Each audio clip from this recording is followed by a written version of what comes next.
பரமேஸ்வரன் தோன்றி எப்பா உங்களுக்கு என்ன வர வேண்டும் அப்படி என்று கேட்கும் பொழுது பார்த்தா கடவுள் முருகாசுரன் சொல்றான், முருகாசுரா எனக்கு என்ன வர வேண்டும் கேட்கிற உன்னுடைய மனைவி உமா மகேஸ்வரி எப்படி கண்ணி எப்படி வராம பாரு, கண்ணி மாறி எப்படி தோன்றாங்கன்னு பாரு. யாரும் அந்த உமா மகேஸ்வரி சக்தி ஒருத்தி சமயம் பண்றாங்க. சக்தி இல்லையே சிவன் இல்ல, சிவன் இல்லையே சக்தி இல்ல. அப்படியாப்பட்ட சக்திக்கும் சொல்ற வருது. பார்த்தா முருகாசுரங்கிறவா ஒரு அரக்கா வரத்தை பெருவரத்தை பெற்றான்.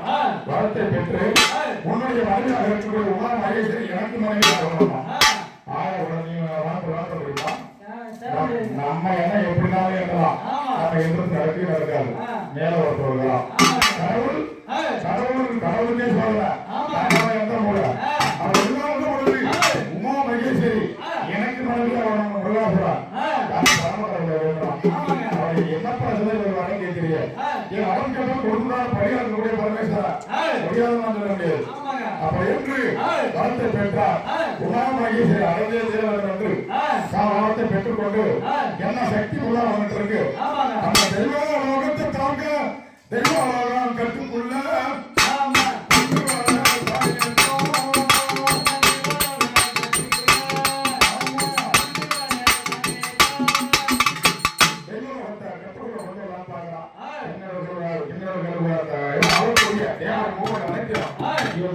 மும்மூர்த்திகளையும் ஆட்சி படைக்கிறான்.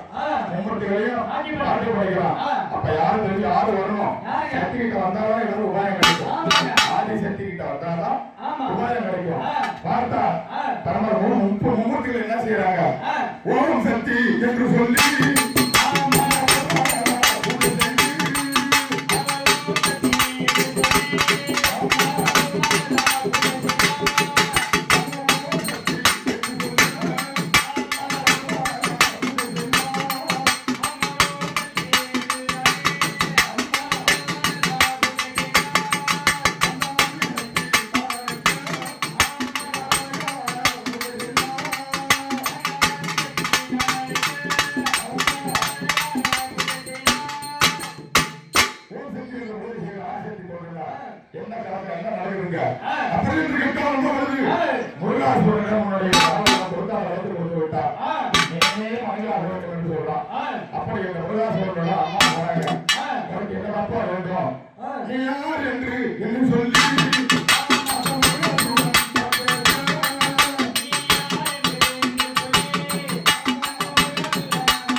happen.